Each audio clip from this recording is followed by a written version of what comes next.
Hello, and thank you for joining us for another episode of This Week in AML. I'm John Byrne, Chair of the AMLRS Advisory Board. And I'm Elliot Berman, our Creative Director. We are excited to welcome you to the This Week in AML podcast, where we explore key news and developments in the global financial crime prevention community. Hi, John. How are you today? Hi, Elliot. Doing good. I was real happy to see the podcast that I did with Jeff Perlman that we posted today. Jeff has been pushing his biography of Bo Jackson, and he's been on everything that I pay attention to. He was on Dan Patrick. I saw him on Morning Joe this morning. So really good guy. So I'm happy we were able to give him a little plug in our world. So it was nice to see that. And I got the book yesterday. I haven't started reading yet, so I'm interested in that. But hey, we were going to talk about the FATF plenary that just ended.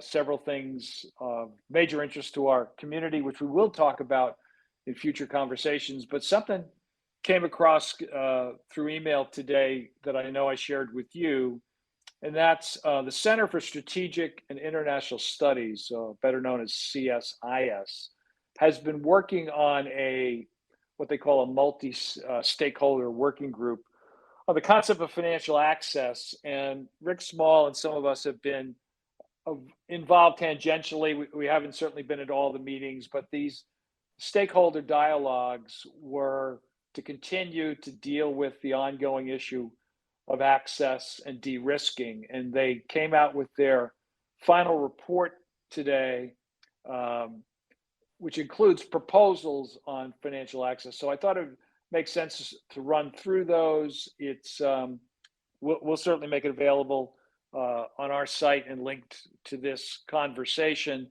But a number of these are recommendations for both the government, private sector, for policymakers, and I know it's only been a couple hours, but have you had a chance to see any of those proposals? I did. I took a quick, I had admittedly a quick read through the document because it didn't, it came out today, as you mentioned.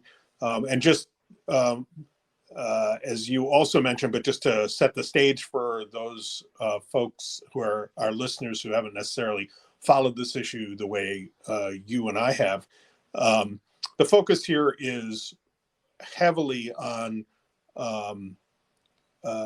non-governmental organizations and nonprofit organizations who are struggling to provide humanitarian aid through funds transfers into areas that are either sanctioned or have heavy counterterrorism financing regimes in place and things like that. And so that's kind of that's the particular focus of de-risking. You and I have talked about de-risking in the past, and as you mentioned, you and Rick Small have been active in this space for a long time, trying to balance the whole issue of a risk-based program and the lack of clarity from the various governmental agencies, whether it be the regulators of institutions who are being, concerned, versus the policymakers from Department of State and other places who, may not have a different view, but have a different emphasis. Right. And, much work has been done prior to this report, and they do footnote a number of those efforts, including the effort that we were involved in with ACAMS and the World Bank several years ago with a report that we filed, which I'm going to come back to in a minute. But there's as we say, a number of proposals. There is some recognition of some successes, not enough from my perspective, though. Not that it's wrong or inaccurate, but I do think one of the things that they talk about in terms of recommendations is that the U.S. government should take proactive steps to safeguard NPO's access to financial services by providing regulatory clarity, guidance, and reforming licensing procedures. Well, they've done a lot of that, frankly. They've updated the exam manual, as we both know. They've done statements to the regulated community about how all charities are not the same. And there's been certainly some addressing of licensing. So Not that more can't be done, so it should always be the case that more is pursued, but that's already there. And then when they ask what U.S. financial institutions should do, they say that they should enhance their understanding of and communication with and commitment to work with NPOs on financial access challenges and provide upfront guidance on necessary documentation, risk requirements for NPO customers as part of the risk-based approach. Already happened in that document that I referenced that we put together several years ago with the World Bank and ACAMS. So I'm not saying it solved the problem, because it did not, of course.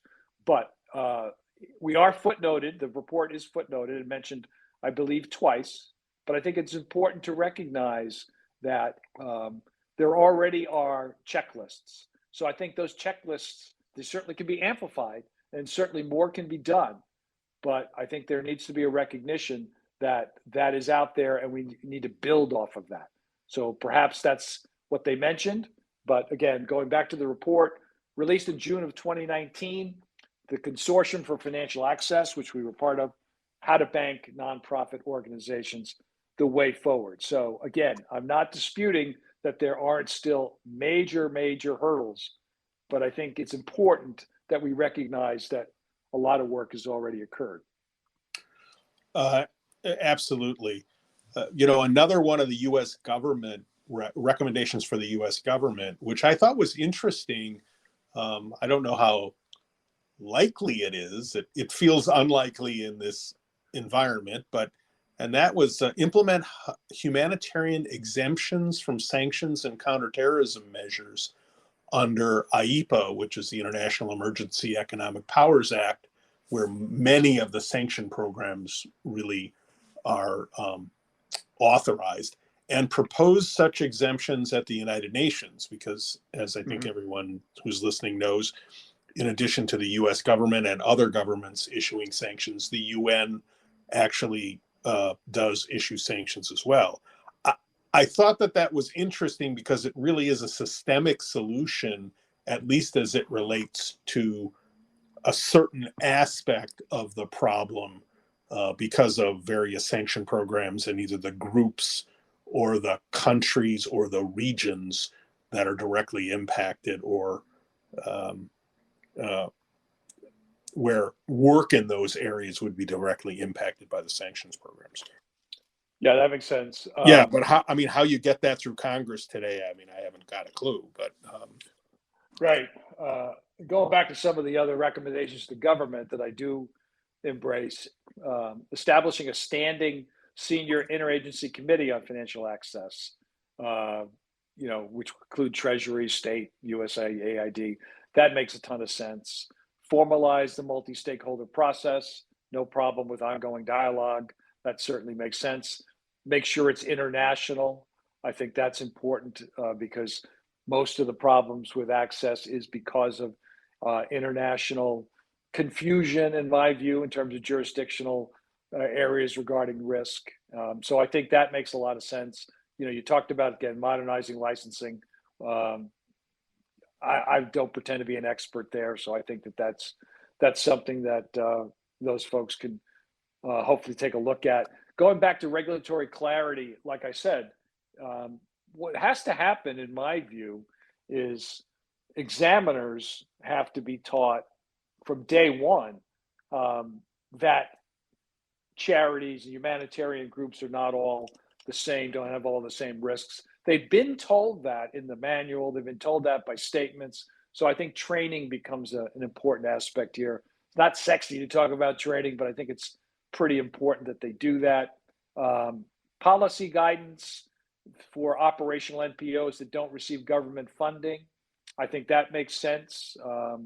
But I do think training examiners, dealing with those sorts of things, promoting safe payment channels for humanitarian transactions, that's a tougher one to do, right? But perhaps one of their recommendations could start that off with a pilot program Right. to deal with that. So again, there's some really good things in here. They also talk about creating incentives for institutions to bank NPOs. There are a number of institutions that do bank NPOs. Maybe having those folks share, quote, their best practices would be a valued proposition. So again, you don't need legislation for that. You could have the trade associations working with their government partners doing things like that. So I think that's important. There's some technology companies that do a good job. I know we've interviewed a few for some of our podcasts. Find out Finclusive is one of those. How is that working? So there's some references to that there that I think would make sense. One of the things that they say that sort of, I'd like to know more about it, but they said, adopt legislative changes to safeguard humanitarian activities by clarifying the scope and definition of material support prohibitions, and that humanitarian action should be excluded from the scope of CT criminal measures. That sounds great, but that's probably really pretty hard to put in place. So, some of this, you got to be a little more realistic. But I don't disagree with communication. I don't disagree with some of the things that's already been done. Training is essential. Using technology is essential. So there's some, I'm not saying all these recommendations are logical or will work, but it definitely keeps the dialogue going. And for that, they should be commended. Yes. And this entire effort and many of the recommendations for establishing, an ongoing multi-stakeholder process and things like that, they fall squarely into another topic that you and I have spent a lot of time talking about and working on, and that's the whole concept of the value of public-private partnerships. Right. I think that here they called it multi-stakeholder, which is perfectly fine. I mean, I don't think that it was an effort to do anything other than just, find another name. But I think working through these kinds of difficulties, some of it is just is vocabulary and understanding what's really going on, as opposed to just lumping, everybody into a single bucket and things like that. Right. But public-private partnerships can be very valuable, and it's keeping this moving forward, even with maybe some of the things that might have been presented in a different way, is still valuable. And again, as you mentioned, I don't think that the authors of this or the people involved, put these recommendations or proposals together with the idea that they're all going to get adopted. Right. I think it's to continue to keep the conversation going, and different groups, parts of the U.S. government, parts of industry, the NPOs, they're all going to grab at different parts of this and come back together, reconfigured in different ways to try to make progress. And while we need big progress, even small progress would be a good step forward. Yeah, one other thing I want to mention, because it's always important, in my humble opinion, that facts don't get hidden somewhere.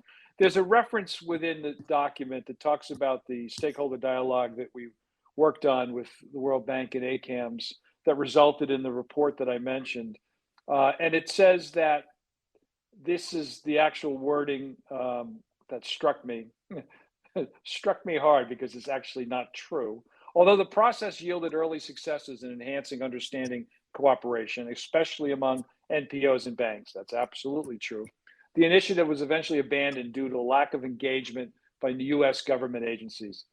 Not only is it not true, while the agencies didn't work as fast as we wanted them to, they did update the manual, they did do statements, they certainly did embrace a number of the concepts in our paper. So there were other reasons why the dialogue ended. It was not because of lack of engagement by agencies. So I think it's important to recognize that, because you just mentioned it. Partnership's so important. And so to being partners, give your partners credit when they do the work. And our regulatory partners, maybe didn't work as fast as we would have liked them to, but there's a lot of reasons for that, but they did. And is it solved? No, but it's ongoing. So I think we just have to be careful with our use of words as we go forward with a very important issue. De-risking is going to continue to challenge us, but I think everybody wants to see success. So I think there'll be success at some point. Agreed. So, John, what else do we have going? We've got a webinar teed up for November 17th. You want to talk about that just for a moment? Well, it's funny. When this is running, we'll have already done our webinar for October. So that's Right. coming up as we prepare for this. The November 17th is on terrorism. This is maybe you can amplify for me because on this one we're using some of folks from the government as well as the private sector, and this is an issue that continues to challenge our client base. So why don't you talk a little bit about it? Yeah. So this is it. The focus is going to be on trying to identify and interdict financing of terrorism, and kind of taking it from the global level to the regional level to the local level. And yes, we'll have a representative from the counterterrorism division at the FBI, and also someone from a large U.S. bank who has significant experience and background in this area, and Dennis Lormel, former head of TFOS and now a consultant in this area, will be moderating. And so it'll be, but the thing to note is because of the Thanksgiving week, we're going to do it a week early. So it'll be this Thursday, the 17th. And you will be, when you hear this podcast, the registration will be live on our website.